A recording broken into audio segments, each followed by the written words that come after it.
이제 하나님의 아들로서 메시아로서 예수님의 공생애가 시작됩니다. 오늘 말씀은 그런 예수님의 공생애가 말씀을 가르치는 것으로 시작된 것을 보여줍니다. 14절에 보니까 예수께서 성령의 능력으로 갈릴리에 돌아가시니 그 소문이 사방에 퍼졌고 친히 그 여러 회당에서 가르치심에 뭇사람에게 칭송을 받으시더라. 예수님은 마귀의 시험을 이기시고 성령에 충만한 가운데 돌아오셨습니다. 그리고 갈릴리 곳곳에 다니시면서 말씀을 전하셨습니다. 회당마다 찾아가셔서 하나님의 말씀을 낭독하시고 또 그 말씀을 가지고 설명하시며 설교하셨습니다. 그래서 사람들은 그 예수님의 소문을 듣고 예수님이 대단하신 분이구나 칭찬하기 시작을 했습니다. 오늘 말씀에 이제 예수님께서 어떤 모습으로 오늘 우리에게 보여주시는지 세 가지 정도를 살펴보면서 이 말씀 가운데 은혜를 받기를 원합니다. 첫 번째는 말씀을 낭독하신 예수님입니다. 16절에 보니까 예수님께서 그 자라신 곳 나사렛에 이르사 안식일에 늘 하시던 대로 회당에 들어가사 성경을 읽으려고 서심해. 나사렛에 들어가셨어요. 예수님의 고향입니다. 나사렛은 아주 작은 마을입니다. 예수님 당시에 나사렛에 몇 명 정도 살았을까? 이렇게 쭉 살펴보니까 그 마을 사람들이 한 400명 정도 되는 마을이래요. 그리고 그 마을은 굉장히 가난한 동네였습니다.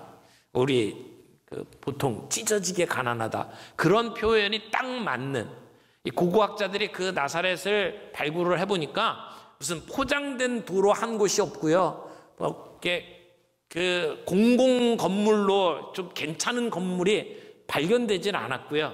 그리고 거기서 나오는 도자기들을 보니까 좀 괜찮은 수준의 도자기가 하나도 검출이 되지 않았다고 이야기를 합니다. 그러니까 굉장히 가난했던 동네인 것을 알 수 있습니다. 예수님의 부모들은 율법을 준수하는 분들이었죠. 그래서 안식일마다 이 회당에 가서 예배에 참석을 했습니다. 오늘 예수님도 이 나사렛 동네의 회당에 참석하셨습니다. 그런데 예수님은 그저 앉아서 듣는 회중의 입장이 아니라 말씀을 읽고 가르치시는 랍비의 입장으로 참여하셨습니다. 그래서 오늘 이야기는 말씀을 읽기 위해서 서시는 예수님의 모습에서 이제 나사렛 사람들에게 쫓겨서 낭떠러지에 이렇게 밀쳐 떨쳐내려고 할 때에 유유히 그들의 사이를 뚫고 가시는 예수님의 모습으로 마무리가 됩니다. 늘 하시던 대로 예수님은 안식일에 성경을 가르치셨습니다. 이 회당에 가셨다라고 이야기를 하는데, 이 회당이 언제부터 이 회당이라는 제도가 생겼는지 그 기원이 확실하지는 않습니다만은 이미 예수님 당시에는 안식일 때마다 회당에 모여서 말씀을 읽고 가르치는 것이 제도화되어 있었습니다. 그래서 신약시대에 들어오면서 이 회당에서 이루어졌던 그 예배의 형식이 아직까지 오늘에 이르기까지도 그대로 유지되고 있는 모습들을 많이 보게 됩니다. 오늘 이제 예수님께서는 회당에서 그런 일을 하신 거예요. 이제 회당장이 이사야서를 주니까 그 이사야서를 받았습니다. 근데 이 책이라고 하는 것은 두루마리입니다. 이게 어떤 거는 한 2, 3m 정도 되는 것도 있고요. 긴 거는 한 10m 정도 되는 이 파피루스로 연결되어 있는 그러한 글입니다. 그리고 양쪽 끝에 나무로 이렇게 말아가지고 이렇게 같이 말려가지고 여기까지 오면 이렇게 펴져 있는 부분이 있고 양쪽에는 둘둘 말려 있는 그러한 책이죠. 근데 이게 앞쪽에도 글이 있고 뒤쪽에도 글이 있어요. 이사야서 같은 경우에는 이게 66장이잖아요. 굉장히 많은 양입니다. 아마 두툼했을 거예요. 근데 예수님은 그 가운데 오늘 읽으려고 하는 이 이사야서 61장 말씀을 찾으셨을 거예요.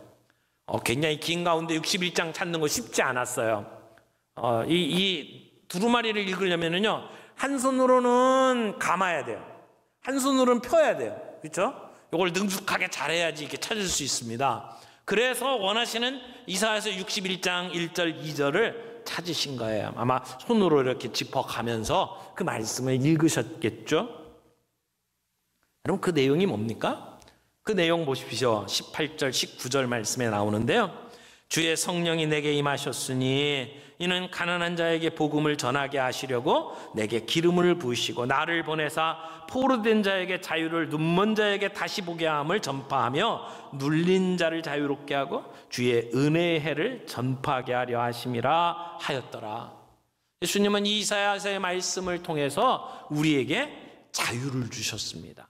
우리를 해방시켜 주셨습니다. 오늘 우리는 이 본문 말씀을 통해서 자유를 주신 예수님을 봅니다.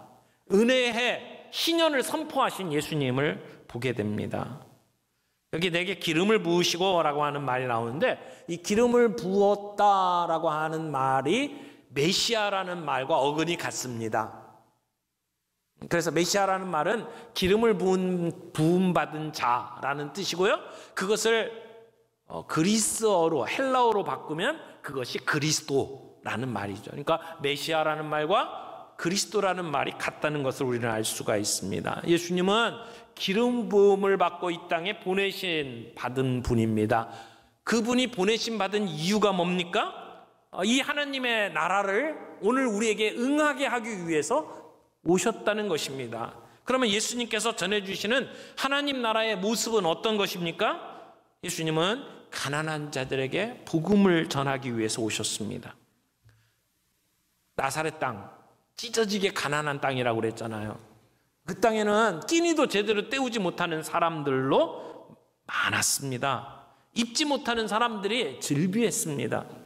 그런데 여기서 말하는 이 가난한 자라고 하는 것은 그런 경제적으로 가난한 자들도 분명히 포함되어 있습니다만 동시에 영적으로 가난한 자들을 말하는 것으로 볼 수 있습니다.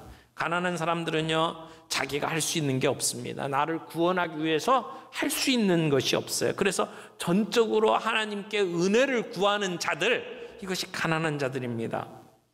경제적으로 공공한 사람들 뿐만이 아니라 주변 사람들로부터 배제된 사람들, 경쟁에서 낙오한 사람들, 그리고 버림받은 사람들, 이런 사람들을 다 포함하는 겁니다. 그들에게 예수님은 복음을 전하기 위해서 오셨습니다. 포로된 자에게 자유를 주십니다. 여기서 포로라고 하는 것은 전쟁 포로를 이야기를 하는 거죠. 어딘가 붙잡혀서 끌려다니는 사람들입니다. 문자적으로는 그런 사람들이지만 예수님이 말씀하는 이 포로된 자들은 죄에 매여 있는 사람들, 사단의 족쇄로 채워져 있는 사람들, 그런 사람들을 의미하는 것으로 보입니다. 왜냐하면 예수님께서 문자 그대로 포로로 끌려가 있는 사람들을 풀어준 적은 없습니다. 그러나 사탄의 족쇄에 끌려다니는 수많은 사람들, 죄에 억눌려 살아가는 사람들을 예수님은 해방시켜 주셨습니다. 요즘에 이렇게 끌려 사는 사람들 참 많죠. 정욕의 포로로 살아가는 사람들, 인터넷의 포로로 살아가는 사람들, 미움과 증오의 포로로 살아가는 사람들 참 많습니다. 그래서 뭔가에 중독되어 살아가는 사람들, 술에 중독되고 마약에 중독되고 성에 중독되고, 그래서 나도 모르게 끌려다니며 살아가는 사람들이 참 많습니다. 우리 주님은 이런 자들을 자유케 하기 위해서 오셨습니다. 눈먼 자를 보게 만드십니다. 그때 유대 땅에는 왜 그렇게 눈먼 사람들이 많았는지 모르겠습니다. 문자적으로 앞을 보지 못하는 소경들이죠. 그러나 이것도 영적으로 우리는 생각할 수 있습니다. 어둠 속에 갇혀 있는 사람들, 하나님의 나라를 보지 못하고 제대로 사물을 판단하지 못하는 사람들이 얼마나 많습니까? 우리 주님은 이런 눈먼 자들의 눈을 뜨기 위하여 이 땅에 오셨습니다. 눌린 자를 자유케 하기 위해서 오셨습니다. 상처받은 사람들, 파산한 사람들, 부서진 사람들, 이런 눌린 자들을 향하여 해방의 메시지를 주기 위해서 예수님이 이 땅에 오셨다는 것입니다. 주님은 우리들에게 말씀하십니다. 수고하고 무거운 짐진 자들아 다 내게로 오라. 내가 너희를 쉬게 하리라. 가난한 자들, 육체적으로 고통당하는 자들, 무언가에 끌려다니는 사람들, 고난당하는 사람들, 눌린 사람들, 그 모든 사람들에게 주님은 자유를 선포하십니다. 그리고 우리에게 자유를 주십니다. 19절 뒷부분에 보니까 예수님은 우리에게 은혜의 해, 곧 희년을 전파하기 위해서 오셨다라고 이야기를 합니다.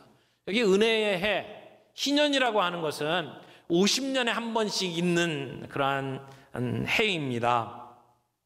그러니까 오늘날 같은 우리의 시대에는 1년에 일생에 한 2번 정도 경험할 수 있는 그러한 시간이 되겠죠. 이 희년이 되면 종들은 해방됩니다. 빚이 탕감됩니다. 빚으로 어쩔 수 없이 팔아야만 했던 모든 기업들은 자기 손으로 다시 돌아옵니다. 그러니까 오늘날로 말하면 우리가 갖고 있던 모든 카드빚 다 탕감해주고, 그리고 우리가 저당 잡혔던 모든 집과 토지를 다 되돌려주는 일들이 이 해에 있게 됩니다. 그래서 성경에는 50년에 한 번씩 바로 이 희년을 지키라고 말씀을 하셨습니다. 근데요, 주님은 우리에게 그렇게 명령하셨는데 이스라엘 역사상 이 희년이 제대로 지켜진 적은 한 번도 없습니다. 당시 이스라엘 많은 사람들이 빚더미에 빠져 있었습니다. 많은 것들을 빼앗기고 살았습니다. 그런 사람들에게 은혜의 해를 전파하기 위해서 예수님이 오셨다라고 이야기를 합니다. 예수님이 말씀하시는 이 은혜의 해는 단지 고통당하는 사람들, 빚에 허덕이는 사람들에게 사회를 개혁하는 것, 그것만을 이야기하는 것은 아닙니다.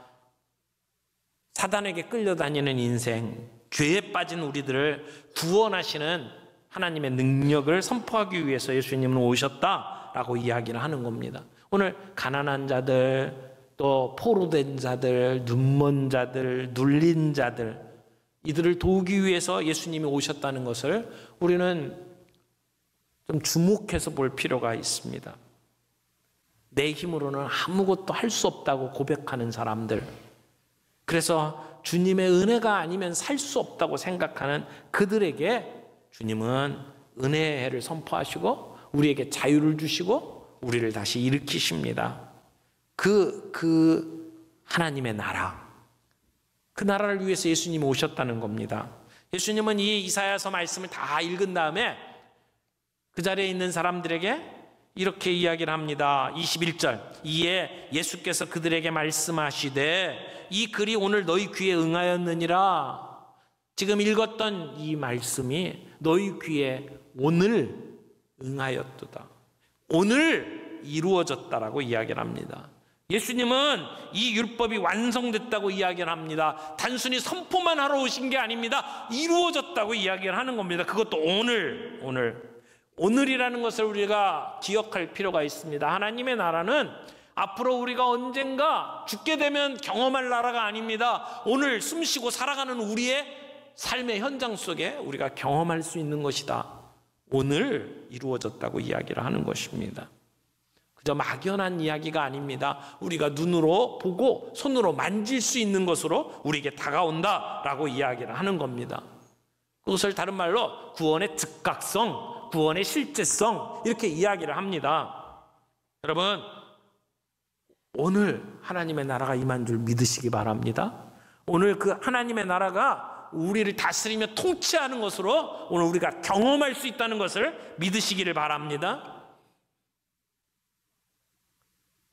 예수님께서 이사야 말씀을 가지고 선포하셨던 그 하나님의 나라가 오늘 우리 가운데 임했습니다.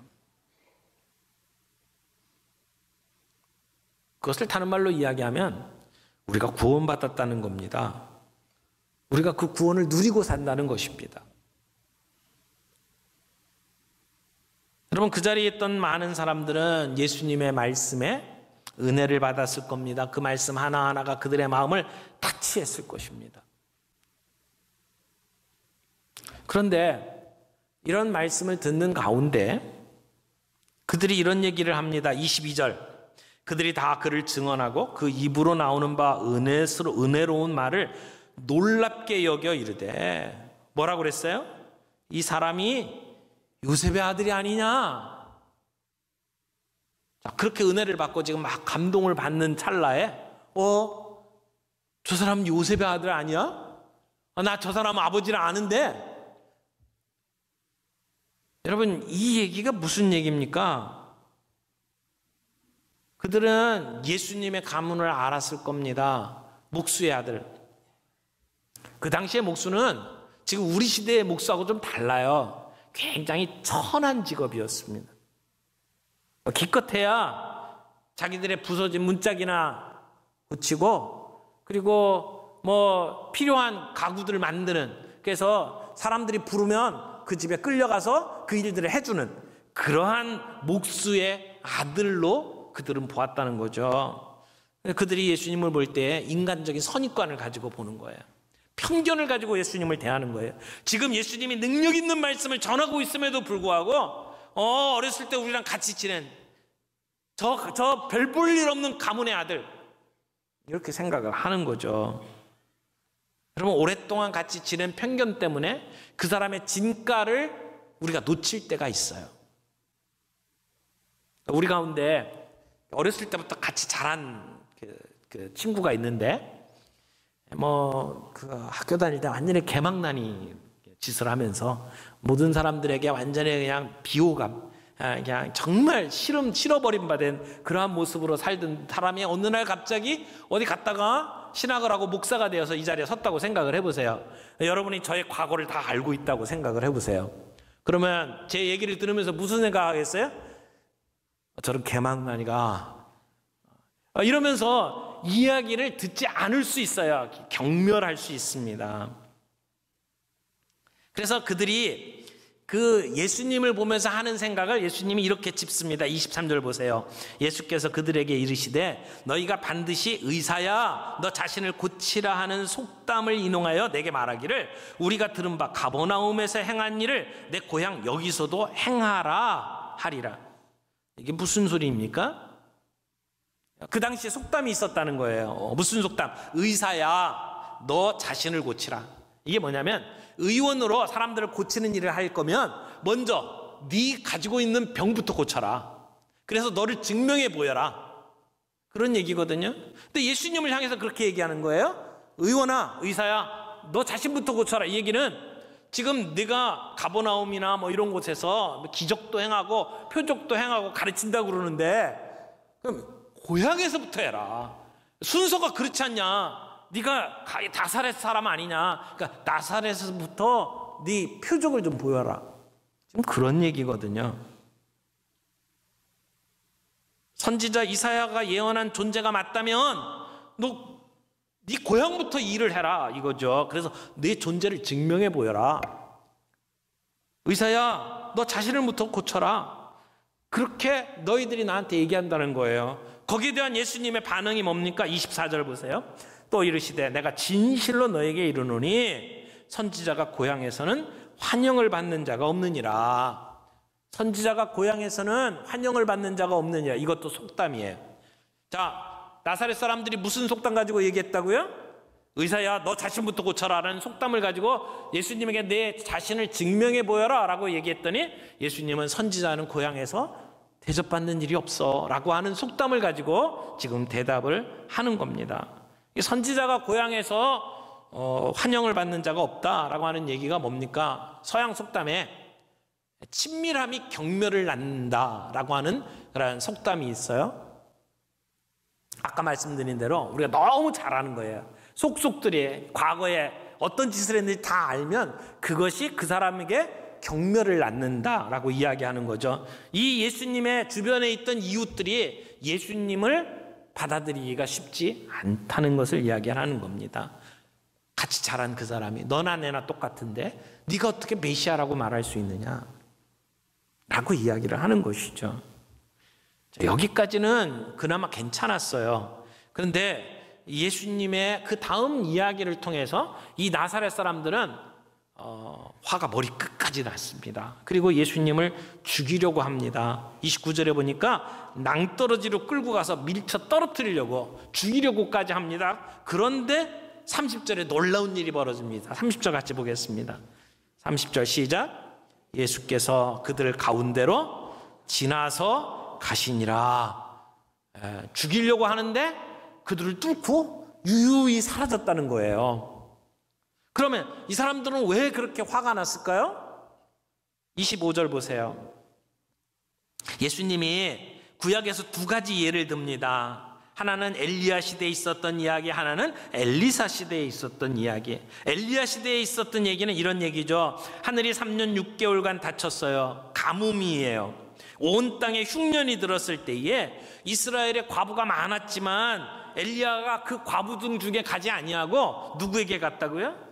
시돈 땅에 있는 사렙다의 한 과부에게 갔다. 유대인에게 가지 않고 이방인에게 갔다는 거예요. 자, 엘리사 때 이야기를 하죠. 엘리사 때에 이스라엘에 나병 환자들이 많았어요. 근데 한 사람도 깨끗함을 받지 못했는데 그때 엘리사를 통해서 문둥병 나음을 받은 사람이 누구예요? 수리아 사람 나아만 장군뿐이라는 거죠. 지금 예수님 무슨 얘기를 하는 거예요? 아니, 선지자가 일을 했는데 가뭄 가운데 기적을 경험한 사람은 이스라엘 백성이 아니었다는 거예요. 시돈 사람이었다는 거죠. 이방 여인이었어요. 엘리사 때 문둥병자 많았는데 엘리사의 손을 통해서 문둥병 고쳐진 사람은 이스라엘 백성이 아니었다는 겁니다. 수리아 사람 나아만 장군이었다는 겁니다. 이 얘기가 뭡니까? 예수님께서 이 예화를 통해서 무슨 얘기를 하는 겁니까? 하나님의 은혜가 유대인을 떠나서 이방인에게 갔다는 거예요. 지금 너희가 표적을 달라고 이야기하는데 너희 같은 그런 태도로 표적을 구하는 자들에게 하나님이 은혜 주시지 않는다는 얘기입니다. 이스라엘 백성들이 개 돼지만도 못하게 여기던 이방인들에게 하나님의 은혜가 임한다라고 예수님이 이야기를 하는 거예요. 그 얘기를 듣고 나사렛 사람들이 화가 났습니다. 분노합니다. 그래서 예수님을 죽이려고 합니다. 그런데 예수님은 그들의 그 분노 사이에 그들을 뚫고 지나가시는 겁니다. 정면 돌파를 하는 겁니다. 그리고 유유히 살아주셨어요. 사랑하는 성도 여러분, 오늘 이 말씀 가운데 우리가 우리의 삶 속에 좀 적용해보는 그러한 말씀들을 함께 나누기를 원합니다. 하나님의 나라는 심령이 가난한 자들에게 임합니다. 우리 주님은 그 가난한 자들에게 복음을 전하기 위해서 오셨습니다. 내가 뭔가를 할 수 있다고 생각하는 사람들에게는 복음이 오지 않습니다. 내가 할 수 없습니다. 나는 아무것도 할 수 없습니다. 오직 주님만 바라봅니다. 라고 하는 자들에게 주시는 복음입니다. 그 하나님의 나라가 임한 것은 앞으로 언젠가 올 나라가 아닙니다. 우리가 죽게 된 후에 찾아가는 도달하는 천당이 아닙니다. 오늘 우리 가운데 임하시는 하나님의 나라입니다. 오늘 우리가 그 하나님의 나라를 경험할 수 있어야 합니다.